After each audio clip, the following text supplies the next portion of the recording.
My store started as Dollar Dollar. It was a tiny little dollar store down the street from here in a 2,000 square foot location. This is almost 8,000 square feet where we sit today.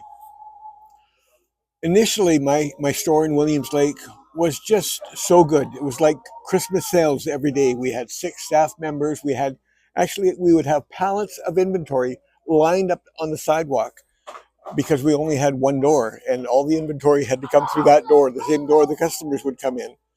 Um, and then I heard that the big chain, Dollarama, would be coming to British Columbia. And I witnessed it in Williams Lake.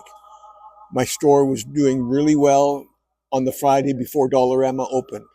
And Dollarama opened, my sales went flat. So I had to come up with a survival strategy. What I did is I went to London, Ontario, and took a drive around the area, about a 50-mile radius. And I saw all kinds of things that people had done to try and battle with Dollarama. And what I saw was that it was a losing battle. Though the people who were surviving were coming up with a way to survive Dollarama, because there has to be a way. And what the smart people did, was they went up. They went up in quality. They went up with more locally made products designed for the community. And that's what I came home with. And one of my suppliers said, you can't have Dollar Store in your name or we won't sell to you.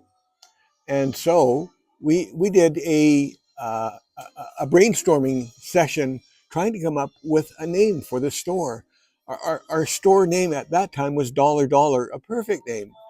And how that came up was New York, New York, Circus, Circus, Dollar Dollar. It was a brilliant name. And so I hired a branding company. I talked with all kinds of really good brainstormers, but they just couldn't come up with the name. Honestly, it took 2 years. One day, I'm at the bank. The customer comes up to me. She says, Carl, do you have a kitchen sink in your store? Yeah, at that time I was selling mini kitchens. So I said, yes, we sell kitchen sinks. We've got the whole kit and caboodle. And at that point, I said, yes, I finally got it. I've got the name for the store. And that's how Kit and Kaboodle Emporium was born. So we're in Kit and Kaboodle store and it's Christmas time and my family wants to wish all of Williams Lake a Merry Christmas. Merry Christmas, Williams Lake.